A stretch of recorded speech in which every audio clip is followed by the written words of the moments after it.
신앙고백 우리 하겠습니다. 나는 전능하신 아버지 하나님 천지의 창조주를 믿습니다. 나는 그의 유일하신 아들 우리 주 예수 그리스도를 믿습니다. 그는 성령으로 잉태되어 동정녀 마리아에게서 나시고 본디오 빌라도에게 고난을 받아 십자가에 못 박혀 죽으시고 장사된 지 사흘 만에 죽은 자 가운데서 다시 살아나셨으며 하늘에 오르시어 전능하신 아버지 하나님 우편에 앉아 계시다가 거기로부터 살아있는 자와 죽은 자를 심판하러 오십니다. 나는 성령을 믿으며 거룩한 공교회와 성도의 교제와 죄를 용서받는 것과 몸의 부활과 영생을 믿습니다. 아멘. 350장 부르시죠.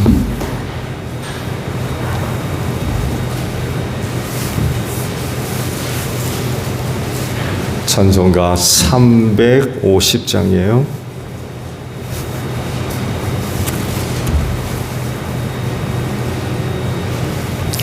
우리들이 싸울 것은 혈기 아니요 우리들이 싸울 것은 육체 아니요 마귀 권세 맞서 싸워 깨쳐버리고 죽을 영혼 살릴 것일세 한 마음으로 힘써 나가세 한 마음으로 힘써 싸우세 악한 마귀 군사들과 힘써 싸워서 승전거를 울리기까지 우리들이 입은 갑옷 쇠가리호 우리들이 가진 검은 강철아니호 하나님께 받아가진 평화의 복음 거룩하신 말씀이로다 한 마음으로 힘써 나가세 한 마음으로 힘써 싸우세 악한 마귀 군사들과 힘써 싸워서 승전거를 울리기까지 악한 마귀 제 아무리 강할지라도 우리들의 대장 예수 앞서가시니 주저 말고 용감하게 힘써 싸우세 최후 승리 얻을 때까지 한 마음으로 힘써 나가세 한 마음으로 힘써 싸우세 악한 마귀 군사들과 힘써 싸워서 승전거를 울리기까지 죄악증에 빠진 사람 죄를 뉘우쳐 십자가에 달린 예수 믿기만 하면 위태한 데 빠진 영원 구원 얻어서 천국 백성 될 것임일세 한 마음으로 힘써 나가세 한 마음으로 힘써 싸우세 악한 마귀 군사들과 힘써 싸워서 승전거를 울리기까지 마태복음 16장 1절에서 12절까지 있는 말씀을 봅니다. 마태복음 16장 1절로 12절에요. 바리새파 사람들과 사두개파 사람들이 와서 예수를 시험하느라고 하늘로부터 내리는 표징을 자기들에게 보여달라고 요청하였다. 예수께서 그들에게 말씀하셨다. 너희는 저녁 때에는 하늘이 붉은 것을 보니 내일은 날씨가 맑겠구나 하고 아침에는 하늘이 붉고 흐린 것을 보니 오늘은 날씨가 굳겠구나 한다. 너희는 하늘의 징조를 분별할 줄 알면서 시대의 징조들은 분별하지 못하느냐. 악하고 음란한 세대가 표징을 요구하지만 이 세대는 요나의 표징밖에는 아무 표징도 받지 못할 것이다. 그리고 나서 예수께서는 그들을 남겨두고 떠나가셨다. 제자들이 건너편에 이르렀는데 그들은 빵을 가져오는 것을 잊었다. 예수께서 그들에게 말씀하셨다. 너희는 바리새파 사람들과 사두개파 사람들의 누룩을 주의하고 경계하여라. 그들은 서로 수근거리며 말하였다. 우리가 빵을 가져오지 않았구나. 예수께서 이것을 아시고 말씀하셨다.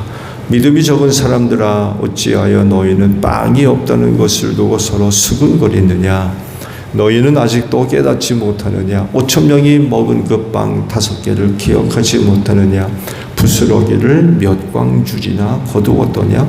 또한 4,000명이 먹은 그 빵 7개를 기억하지 못하느냐. 부스러기를 몇 광줄이나 거두었더냐.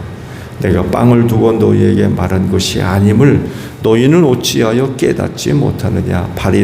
바리새파 사람들과 사두개파 사람들의 누룩을 경계하여라. 그제서야 그들은 빵의 누룩이 아니라 바리새파 사람들과 사두개파 사람들의 가르침을 경계하라고 하시는 말씀인 줄을 깨달았다. 아멘. 오늘 아침에는요, 6절에 있는 말씀을 함께 봅니다. 예수께서 그들에게 말씀하셨다. 너희는 바리새파 사람들과 사두개파 사람들의 누룩을 주의하고 경계하여라 라는 말씀입니다. 이번에도 바리새파 사람들과 사두개파 사람들이 예수님한테 와서 예수님을 시험했다고 그러죠. 여기서 시험은 예수로 하여금 죄짓게 만들려는 유혹입니다. 뭔가 진짜 궁금해가지고 또 뭔가를 좀 확인해 보려고 하는 것이 아니라 죄짓게 만드는 유혹입니다. 하늘로부터 내리는 표징을 보여달라고 예수님한테 요구를 하죠. 그러면 그들이 요구한 하늘로부터 내리는 표징은 뭘까요? 이런 특별한 것을 요구한 이유는 그들 나름대로 그 예수에 대한 그 진실성을 파악해보자 하는 의도가 포함이 되어져 있다고 할 수 있죠. 왜냐하면 다른 것도 아닌 하늘로부터 내리는 표징은 하나님밖에 할 수 없어요. 지금 예수님이 보여주고 있는 표징은 마술이 아니거든요. 사람의 눈을 속이는 그런 마술이 아니에요. 근데 그 중에 하늘로부터 내리는 표징은 그야말로 하나님이 하지 않으면 할 수 없는 표징이에요.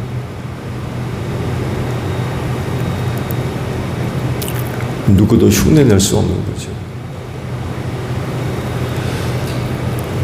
그런데요, 예수님 입장에서 볼 때에 저들의 요구가 심각한 그 죄의 문제가 되는 것은 그건 결국 하나님을 테스트해 보려고 하는 그런 악한 의도였기 때문에 그렇습니다. 사실 그들이 지금 요구하고 있는 표징은 저들 앞에 하나님을 두고 시험하는 것과 똑같거든요. 지금 자기들 앞에 서 있는 그분이 누군지를 지금 몰라요.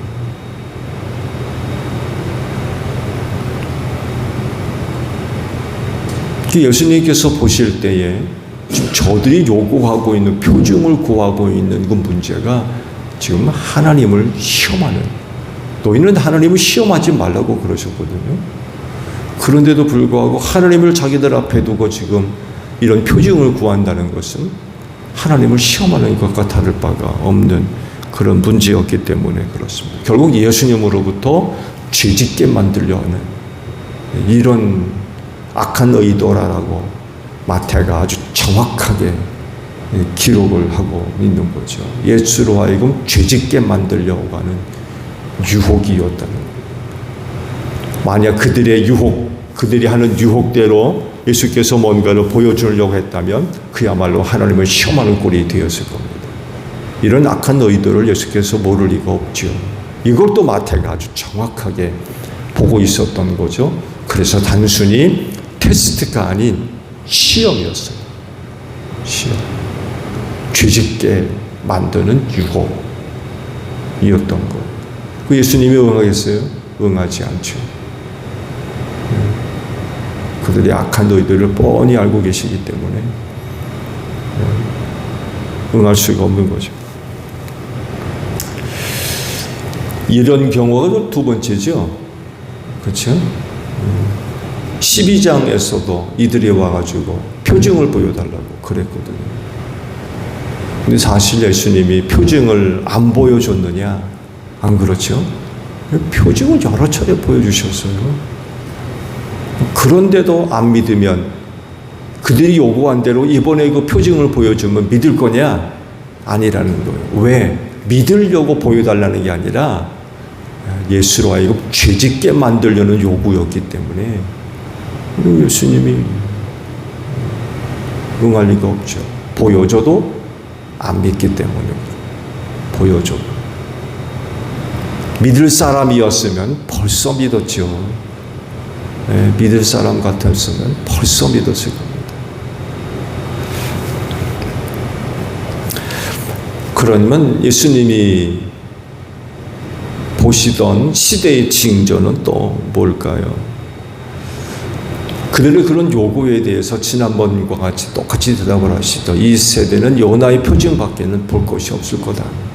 이 요나의 표징은 예수님의 고난, 죽음, 부활을 염두에 두고 하셨던 말씀이었죠. 이것밖에는 너희가 볼 게 없을 거다 하면서 거절을 하시면서 덧붙여서 한 가지를 더 말씀을 하셨죠. 그들의 영적 무지에 관하여서 책망 어린 말씀을 하셨습니다.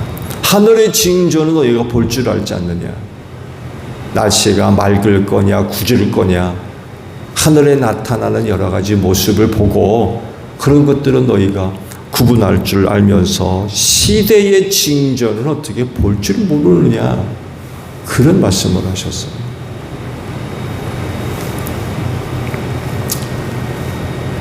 자, 그러면 예수님이 보고 계셨던 시대의 징조는 어떤 것이었을까요? 그건 아마 시대 말과 관련된 징조였을 것입니다. 이 부분은 당시로서는 아주 특별한 그런 예라고 할 수가 있을 것 같아요. 왜냐하면 그 시대의 대부분의 유대인들은요, 메시아와 관련된 것에 거의 집중되어 있었거든요. 메시아가 올 거냐 안 올 거냐. 그래서 사도 요한이 등장할 때도 그랬고 예수님이 등장할 때도 그랬고 당신이 메시아 맞느냐고 그러거든요. 시대적으로 것에 거의 모든 사람들이 메시아의 등장에 관하여서 거의 초점이 다 맞추어져 있는 이런 상황이었기 때문에 그렇습니다. 그런데 정작 말씀의 성취로 오신 예수님은 그 당시 사람들이 보지 못하고 있었던 것들을 보고 계셨던 거예요. 그게 바로 세대의 징조였다는 것입니다. 남들이 미처 생각지도 못하고 있던 그런 부분을 예수님을 보고 계셨다는 거죠. 앞으로 있을 하나님이 계획하신 일들, 그 일들이 나타나기 위해 보여졌던 세대의 징조들을 보고 계셨던 거예요. 그 시대의 징조를 전혀 보지 못한다고 하면 정작 하나님의 날이 임할 땐 어떤 일이 벌어지겠어요? 아무도 하나님의 은혜를 받을 자가 없을 겁니다. 세대의 징조를 전혀 보지 못하는데 아무런 준비도 못하고 있는 거죠. 망할 수밖에 없는. 우리 그리스도인들이 예수님과 같이 이 시대의 징조를 볼 수 있어야 될 줄로 믿습니다. 영적으로 무감각해가지고 봐도 모르고 들어도 모르고 이래서는 안 된다는 거죠. 그 당시 예수님은 말씀을 드린 대로 그 세대 사람들이 전혀 보지 못하고 있었던 것들을 바라보고 계셨던 거죠. 어째 시대의 징조를 보지 못하느냐 그러시거든요. 그러면 당신은 그걸로 지금 보고 있다는 얘기거든요. 그 눈을 오늘날 그리스도인들이 갖고 있어야 된다는 거죠. 또 그게 가능한 건 믿는 자 안에 누가 계세요? 하나님의 영이신 성령이 계시다. 성령의 도우심을 통해서 남들이 미처 보지 못하는 것들을 보게 하시고 듣게 하시고 깨닫게 하시는 거죠. 똑같은 것을 보지만 하나님이 지금 어떤 일을 하고 계시는지, 어떤 계획을 준비하고 계시는지 아무도 모르지만, 그러나 하나님의 영을 받은 사람들은 똑같은 것을 보더라도 벌써 보는 게 다른 거죠. 그런 것들을 보고 들을 때마다 주의 날이 다가오는구나. 시대의 징조를 바라보기 때문에 그렇습니다. 그래서 나타나는 증거들이 있죠. 기도 생활입니다. 또 하나는 하나님을 힘써 예배하는 것입니다. 이 시대를 바라보는 눈을 갖고 있는 사람이라고 하면 이렇게 살지 않을 수가 없어요. 그날이 닥쳤을 때에 구원받을 수 있는 사람들이 누구냐라고 할 때 바로 깨어있는 사람들이에요. 그날을 준비하고 있는 사람들.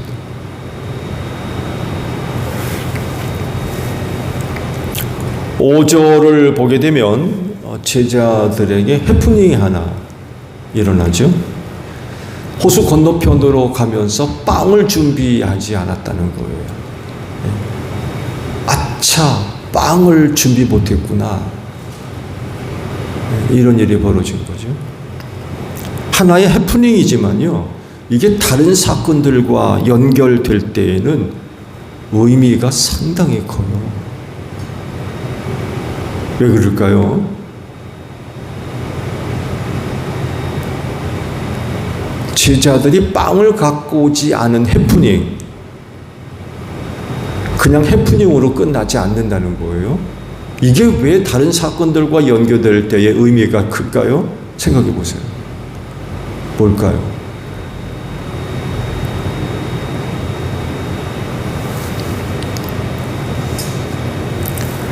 이건 다른 게 아니라 두 번에 걸친 표징이 있었기 때문에 그렇습니다. 모인 사람들에게 빵과 물고기로 먹인 사건이 있죠.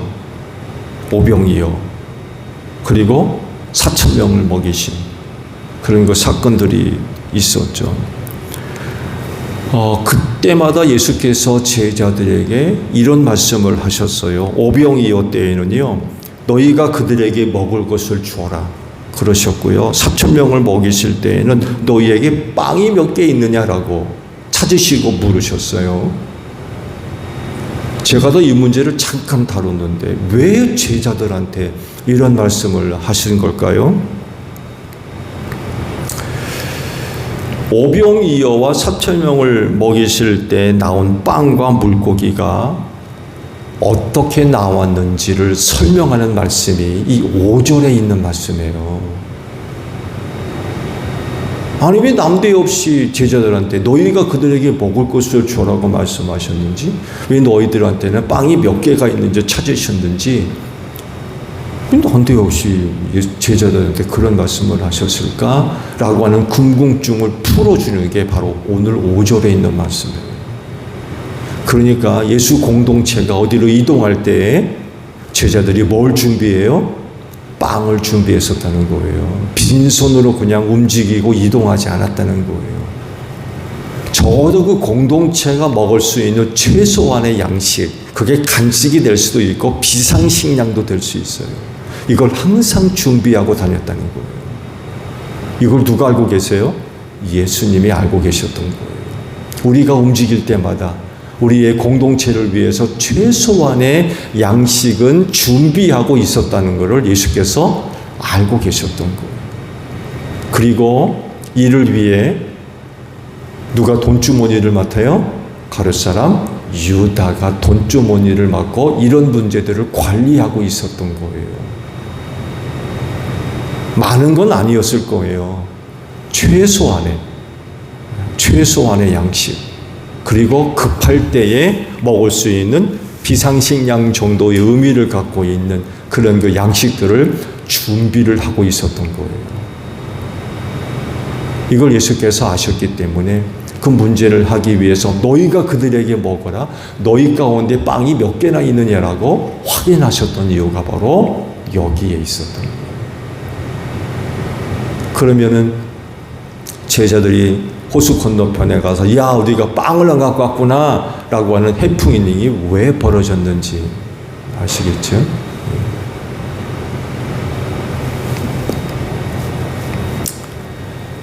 누룩에 관한 말씀을 하셨죠. 처음에는 제자들이 오해를 했죠. 자기들이 빵을 갖고 오지 않은 것에 대해서 예수께서 말씀하신 줄 알았다는 거예요. 근데 이제 두 번째 그 말씀을 하실 때 예수님이 이 누룩을 뭘 말씀하시는지 그제서야 알아챘다고 그러죠. 바리새인과 사두개인의 가르침을 얘기하는구나. 이것들을 조심해라 라고 말씀하신 거로구나 라고 이제 깨닫게 됐다는 거죠. 왜 예수님이 누룩에 관한 말씀으로 표현을 하셨을까요? 그 말씀의 배경은요, 유월절과 긴밀하게 연결되어 있다고 보시면 돼요. 유월절을 준비하는 데 있어서 주의를 기울여야 할 것이 있었는데 바로 누룩을 제거하는 거였어요. 유월절 양식이 뭐예요? 양고기죠? 또 하나가 뭐예요? 쓴나물. 또 하나가 뭐예요? 누룩을 넣지 않은 빵. 그걸 구워 먹는 거였어요. 그런데 다른 어떤 것보다도 유월절을 준비하면서 신경을 가장 많이 썼던 게 뭐냐면 누룩 제거였습니다. 왜 그럴까요? 그들은 유월절을 준비할 때 집안에서부터 누룩을 철저하게 없앴습니다. 철저하게. 왜 그럴까요? 이게 조금이라도 밀가루 속에 들어갔다가 난리가 나는 거예요. 이게 조금이라도 들어가면 무교병을 만들 수가 없어요. 누룩이 그 밀가루에 퍼져가지고 무교병을 넣지 않은 밀가루 반죽을 불에 구워 먹어야 되는데 이 누룩이 들어가니까 그 밀가루가 어떻게 되겠어요? 이 부풀어 오르는 거예요. 조금만 들어가도 난리가 나는 거예요. 이 자칫 잘못했다간 유월절을 못 지키는 거예요. 이건 하나님의 명령이거든요. 할례 받아야 될 이스라엘 백성들이잖아요. 그래서 안식일이 되더라도 할례를 받았거든요. 유월절은요, 이스라엘 백성이라고 하면 반드시 지켜야 할 절기입니다. 근데 이 무교병 문제 때문에 유월절을 못 지킨다고 생각해 보세요. 이건 대단히 심각한 문제예요. 그래서 이 누룩의 성격을 알고 있었기 때문에 유월절을 준비하는 데 있어서 가장 많이 신경 썼던 게 바로 누룩 제거였습니다.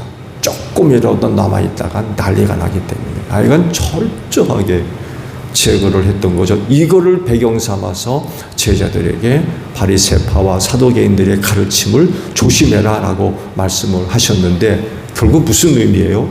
그들의 가르침을 철저하게 경계하고 주의해야 된다는 거예요. 조금이라도 용납됐다간 큰일 난다는 거예요. 큰일 난다. 그냥 대충 그냥 그런가 보다. 그게 아니라 유월절 누룩 제거하듯이 저들의 가르침을 이렇게 대해야 된다는 겁니다. 철저하게 경계하고 주의를 기울여서 너희들 안에, 우리 예수 공동체 안에, 예수 믿는 사람들 안에 절대로 들어오게 해서는 안 된다는 거예요.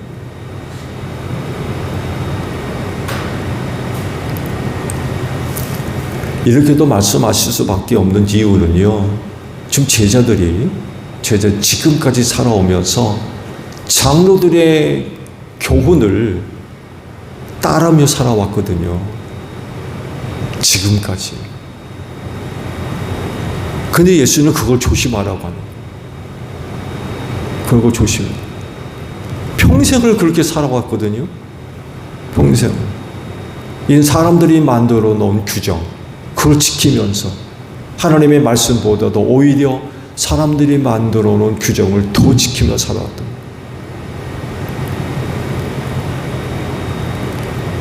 그런 것들을 한순간에 끊어버리고 산다는 게 이게 쉽지가 않은 거죠. 이런 것들을 생각해 볼 때 예수께서 누룩으로 말씀하신 이유를 우리가 충분히 이해를 할 수가 있겠죠. 오늘날에도 거짓된 진리로 유혹하는 이들이 너무나도 많습니다. 앞으로는 이런 사람들이 점점 더 많이 늘어날 겁니다. 이 6월절 누룩 제거하듯이 철저하게 그들을 경계하고 주의를 기울여야 됩니다. 어떤 것이라도 용납되어지는 그런 모습이 있어서는 안 된다는 거죠. 거짓된 진리가 눈에 보이고 귀에 들리지 않도록, 더군다나 그 거짓된 진리가 마음에 뿌리를 내리지 않도록 철저하게 조심해야 돼요. 더욱이 교회 안으로 들어오지 않도록 경계해야 됩니다.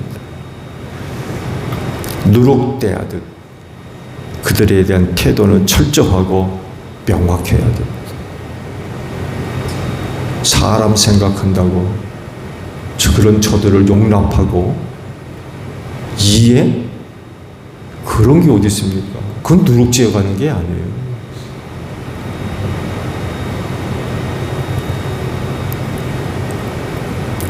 조금이라도 용납되면 큰일 난다는 거예요. 누룩이 아무리 적더라도 일단 밀가루 속에 들어가 섞이면 그걸 버려야 돼요. 6월절 양식으로 못 쓴다는 거 다 버려야지. 그런 일이 실제적으로 지금 일어나고 있잖아요. 교회 무너뜨리는 이단 은밀하게 들어와가지고 사람들을 포섭하고 교회 전체가 그냥 무너져버리고 그런 일들이 실제로 일어나고 있거든요. 누룩 같기 때문에 그래요. 철저하게 경계하십시오. 주의하고. 그런 것들이 눈에 보이고 귀에 들리면 내버려두면 안 되죠? 확인해야 돼요. 확인되면 용납돼서는 안 돼요. 누룩이기 때문에 그렇습니다. 근데 이 누룩을 구분하지 못하고 그냥 뒀다가 밀고라에 퍼지듯이 완전히 망쳐버리는 그런 일들이 일어나고 있어요.